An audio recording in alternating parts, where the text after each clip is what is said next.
All right, with us now, CNN military analyst, retired Air Force Colonel Cedric Leighton. Colonel, I appreciate you being with us. I want to talk about the timing of this attack on Hroza. Here's some of the video right here. Dozens and dozens of civilians killed, an attack on a grocery store. The timing of this, at the very moment when Republicans in the U.S. are talking about blocking new aid to Ukraine. What does that tell you about how much Vladimir Putin fears, or frankly, does not fear now, international outrage over his actions?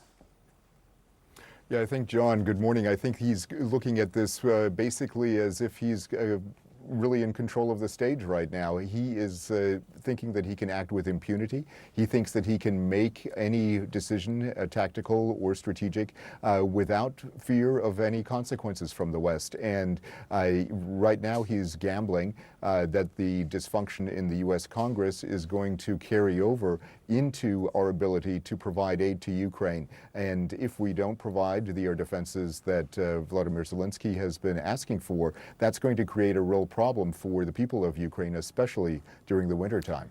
It is really interesting to think about that. Basically, the impact here in Hroza, what we're seeing here might be the impact of what's happening in Washington right now, some of the dysfunction in Congress. I want to ask about another development that hasn't received quite as much attention over the last few days, which is that the Russians have pulled most, if not all, of their Black Sea fleet from Sevastopol right here, all the way back here.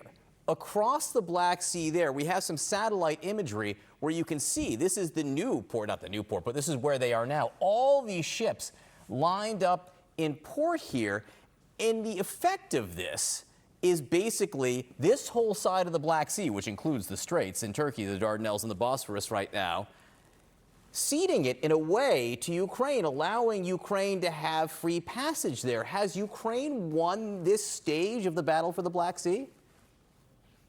Temporarily, yes, and it's really interesting. You're pointing out exactly correctly, John, that this allows for a de facto corridor for Ukraine to export its grain to the rest of the world, to those third world countries or sub-Saharan countries that require a lot of Ukrainian foodstuffs. And this is a major deal because what's going to happen here is that it's going to be far more difficult for the Russians to interdict, to interrupt those kinds of shipments.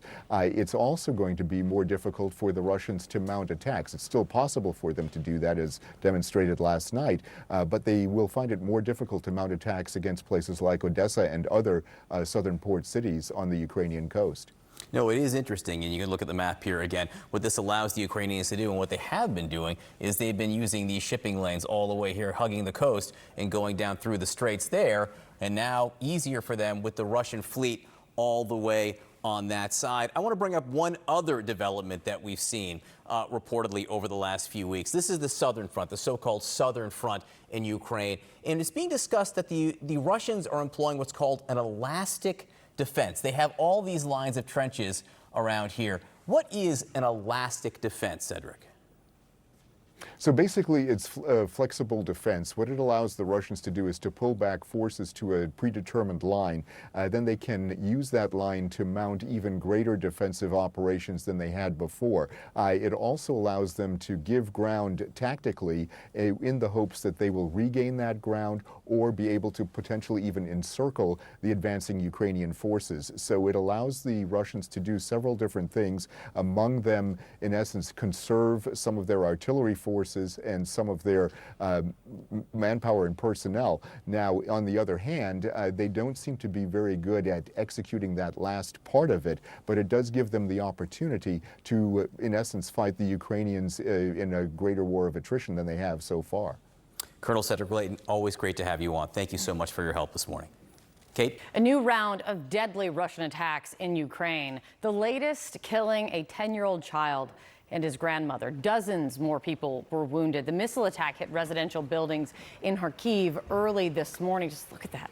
It also follows a massive drone attack overnight on the port of Odessa. Ukraine says several trucks caught fire when a grain storage facility was hit there. We've also learned more about the massive death toll that is rising once again in one of the deadliest attacks against civilians since the invasion began. More than 50 people were killed in the missile attack in Rosa. That's one of every 6 residents living there. Dozens were at a cafe to mourn a local soldier, actually, when the building was attacked, and you can see it. I mean, just absolutely destroyed. The anguish can be seen everywhere there. You can see it even in this man's face. And we're told that he's mourning over his wife's body near the side of the road. CNN's Fred Pleiken, he is live there for us and joins us now. Fred, what are you seeing there? The pictures are just so saddening, but what are you hearing and learning about this attack and what comes now? Yeah, it's absolutely tragic, Kate. You know, we were here yesterday, shortly after this attack actually happened, and it was a scene of absolute carnage. There was debris everywhere. There were bodies still strewn everywhere, and obviously the first responders were trying to come to terms with the situation. But I can show you now, as we are sort of a day after this attack took place, you can see that this building has pretty much been reduced just to sort of the supporting walls. There really isn't very much left of it. We can also see that the first responders who we saw here yesterday, the search and rescue crews, they quickly realized that there was just no hope of finding anybody alive under all of this. So this very quickly turned from a search and rescue to a recovery operation, and obviously, as you can see, a clearing operation as well. If you look over there, that's pretty much what's left of what used to be this cafe and supermarket. I would say it was less a cafe, more sort of in a little sort of events venue, because you did have that funeral wake for that soldier that was going on. But if you look on top there, you can see there's what seems to have been a refrigerator for ice cream. So pretty clear that this wasn't any sort of military facility, and that's also what the folks here who are talking to us are telling us as well. They say that at that funeral wake, it was for a soldier, but that soldier had been killed more than a year ago, and his body was being repatriated to here. And so the local folks were coming to see and were coming to take part in that funeral wake, and that's when this happened. I've been speaking to folks here on the ground, the people who live here, and they say that pretty much everyone in this village has lost someone in the attack that took place here last night. I've speaking to people who were breaking down and crying because they lost so many of their friends. There's a list going around with people who have been killed, and you know, pretty much everybody who lives here has found someone who was killed in here. You can see also on the other side over there, there's still a car that was also badly damaged. There's a sort of makeshift memorial back there that's been set up. So this entire village completely devastated. And obviously, the Ukrainian government also extremely angry about all of this. The president of this country, Volodymyr Zelensky, he was in Spain yesterday. And of course, the Ukrainians right now are dealing with some of that uncertainty coming from the United States about the future of weapons deliveries or whether or not there could be delays. And one of the things that Zelensky said is that, look at this, and he says one thing that the Ukrainians need more of and can't have enough of is air defense systems. Let's listen in.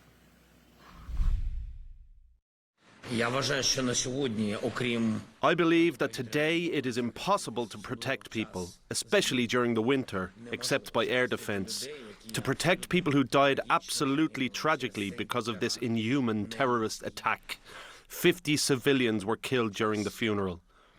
Russia does this every day in the Kharkiv region, and only air defense can help.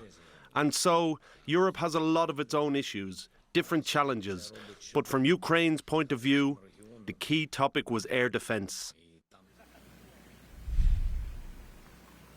So there you have Volodymyr Zelensky, the president of Ukraine, talking specifically about how important air defense was. And of course, he said that something like this happens every day. And we are in that same region. We had this attack that happened on Thursday, and then obviously overnight that attack that happened there in Kharkiv. So certainly the Ukrainians very concerned about their air defense capabilities, Kate.